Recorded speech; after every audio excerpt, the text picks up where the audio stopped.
Praise the Lord.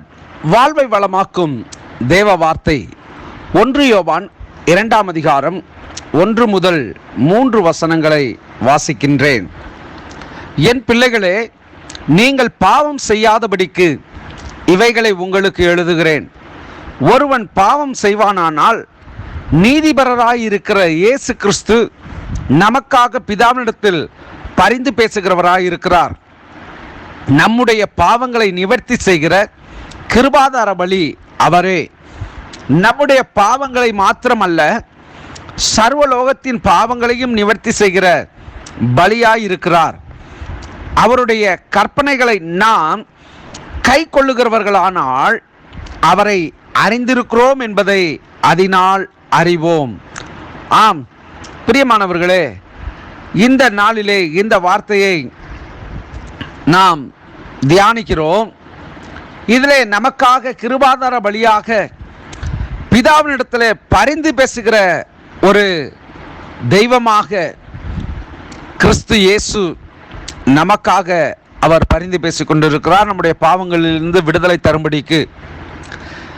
இதிலே 3ஆம் வசனத்திலே சொல்லப்பட்டிருக்கிறது, இந்த பாவங்கள் சாபங்கள் இப்படிப்பட்ட காரியங்களிலிருந்து விடுதலை பெற வேண்டும் என்று சொன்னால் முன்னே வாசித்த வசனத்தின்படி, அதாவது 1 யோவான் 1 நாம் வாசித்தபடி குமாரனாகிய கிறிஸ்து இயேசுவின் ரத்தம் சகல பாவங்களிலிருந்தும் நம்மை நீக்கி சுத்திகரிக்கிறது என்று சொல்லி பார்த்தோம். ஆனால் சுத்திகரிக்கப்பட்டதான நாம், பரிசுத்தமாக்கப்பட்டதான நாம் அவருடைய கற்பனைகளை கை கொள்ளுகிறவர்களாய் காணப்பட வேண்டும்.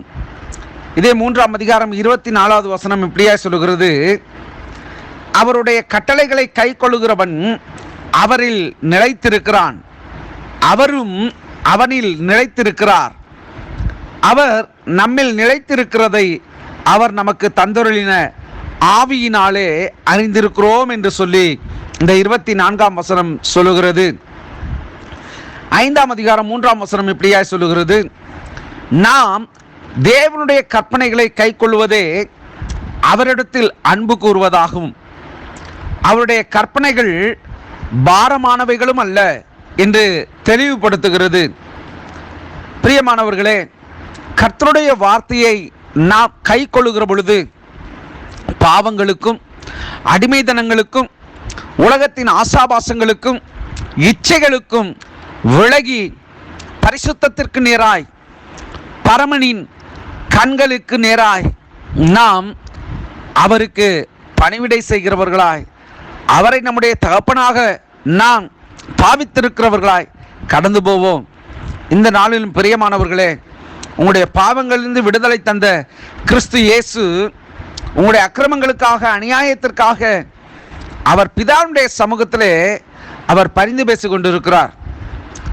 அவர் கிருபாதார பலி.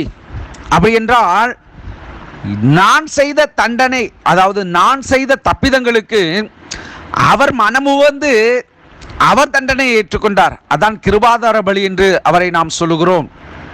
மத்தேயு 28:20 சொல்லப்பட்ட வார்த்தைகளின்படி, நான் உங்களுக்கு கட்டளையிட்ட யாவும் அவர்கள் கை கொள்ளும்படிக்கு அவர்களுக்கு உபதேசம் பண்ணுங்கள்.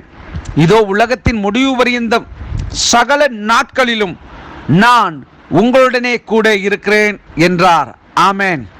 ஆண்டவராகிய இயேசு கிறிஸ்து சொன்ன காரியங்களை, கட்டளைகளை, உபதேசங்களை மற்றவர்களுக்கும் நாம் அறிவித்து அவர்களும் விடுதலை பெறும்படிக்கு, அவர்கள் கை கொள்ளும்படிக்கு, தேவனுடைய சித்தத்தையும் திட்டத்தையும் நிறைவேற்றுகிறவர்களாக நாம் காணப்பட வேண்டும் என்று சொல்லி தேவன் இங்கே நமக்கு அவர் கட்டளையிட்டு இருக்கிறார்.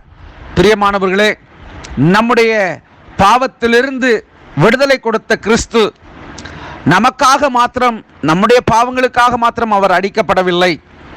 வசனம் இப்படியாய் சொல்லுகிறது, சர்வலோகத்தின் பாவங்களையும் நிவர்த்தி செய்கிற பலியாயிருக்கிறார் என்று சொல்லி முழு உலகத்தின் பாவங்களையும் சாபங்களையும் அக்கிரமங்களையும் அநியாயங்களையும் எல்லா நோய்களையும் கிறிஸ்து இயேசு தீர்க்கும்படி, சர்வ லோகத்தின் பாவங்களையும் நிவர்த்தி செய்யும்படிக்கு அவர் பலியாயிருக்கிறார்.